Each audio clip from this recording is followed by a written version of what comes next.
he left behind the greatly distressed inhabitants of Navadvip and set off for Jagannath Puri.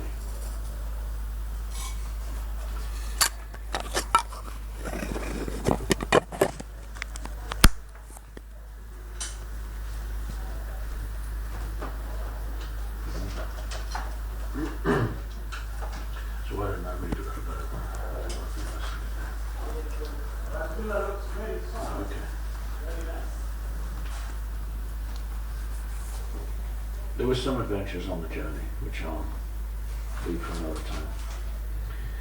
But there was a falling out between Sri Krishna Chaitanya, now a sannyasi, and Nityananda. Because of course they were very close friends, and now suddenly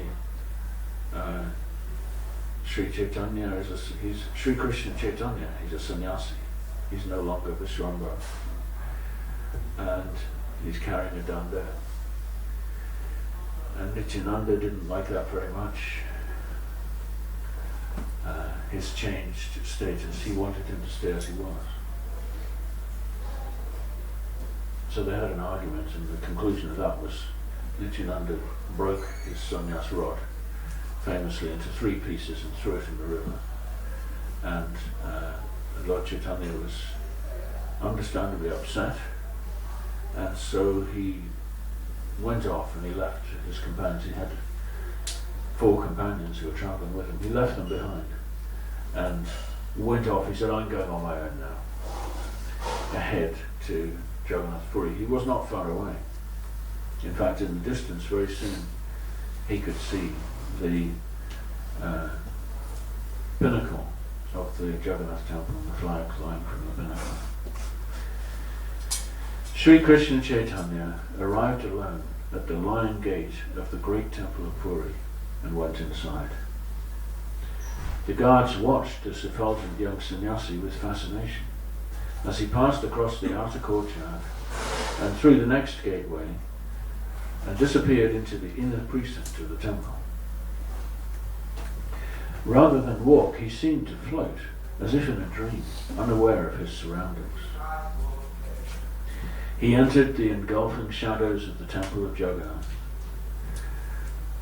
and as he penetrated the gloom, saw before him the immense forms of Jagannath, Subhadra and Balaram, illuminated by the glow of flickering oil lamps and attended by priests who moved silently in the background. He stopped in front of the altar. His eyes drank in Jagannath's huge face, his great circular eyes, and his broad red smile. And in his 2 extended hands, he saw the symbols of Vishnu's conch and disc. For a moment, the golden sannyasi stood mesmerized, his body trembling with ecstasy, tears flowing down his cheeks. His breath came in gasps as he tried to call out the name of Jagannath. Then with a cry, he fell to the floor like a stone. Guards rushed forward and would have handled him roughly, but were stopped by a diminutive and dignified man who stepped from the shadows. His name was Sarvabhauma Bhattacharya, the most respected teacher of Puri. Stooping, he studied the golden figure sprawled before him. He saw at once that this was no ordinary sannyasi. He sat beside him on the stone floor, shielding him from the guards, and waited for him to regain consciousness. As he waited, he noticed with alarm that the sannyasi did not appear to be breathing. He called for help and had him carried to a side room where he held a piece of cotton to the young man's nostrils and saw that it moved slightly.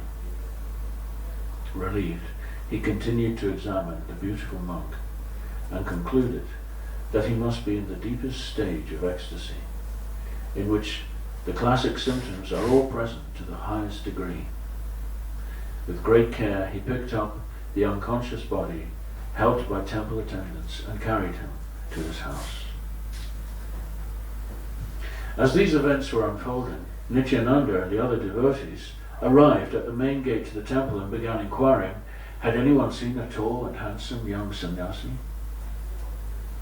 They were told excitedly of the appearance of the strange sannyasi and his fainting before Jagannath. Just then, an old friend of Mukunda's, who had travelled with Lord Chaitanya, recognized him. This was Gopinath, who had visited Navadvip and was himself a devotee of Sri Krishna Chaitanya. Gopinath exchanged embraces with Mukunda and bowed before Nityananda. Then he led them to Sarvabhauma's house, explaining all that had happened.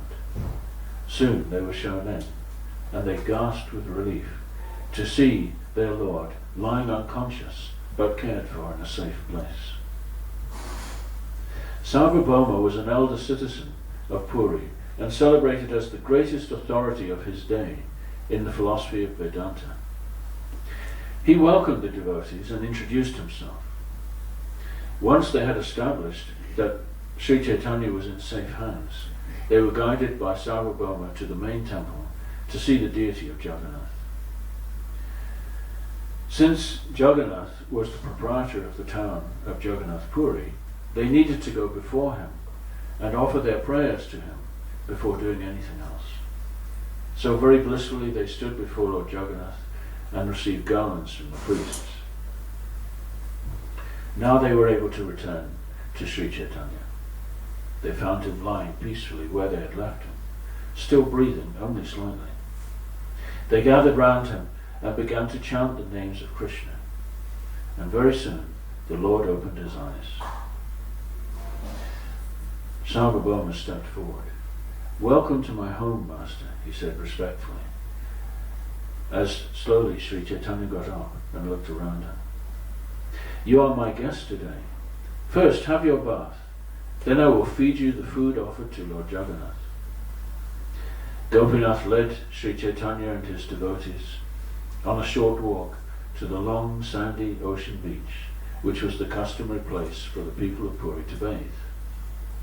They swam in the sea, then returned refreshed to Sarvabhauma's house for a magnificent lunch. After the meal, Sarvabhauma came forward to introduce himself properly and to find out who his guest was. "Namo Narayana," intoned the teacher, using the traditional words to greet a sannyasi. The words addressed him as the Supreme Narayan, because he had realized his oneness with God.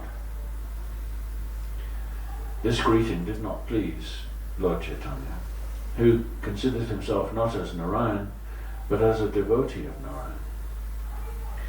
Krishna Matir Astu. Krishna Matir Astu, he replied, meaning, place your mind upon Krishna. By this exchange they each identified themselves, Sarvabhauma as a philosopher of impersonalism, who taught that all beings are one with God, and Sri Chaitanya as a devotee of Krishna, who taught that all are servants of God. This distinction was significant in view of what was to follow. Sarvabhauma was himself originally from Navadvip, and when he discovered that the Lord's grandfather had been a friend of his own father, he felt fatherly affection for this dazzling young monk. He quickly made arrangements for him to stay in his house as long as he liked, and he delegated Gopinath, his brother-in-law, to look after all his needs. Further, he decided it was his duty to teach his adopted nephew, giving him the benefit of his personal instructions in Vedanta philosophy, so he could become fixed in his renunciation of the world and safe from temptation.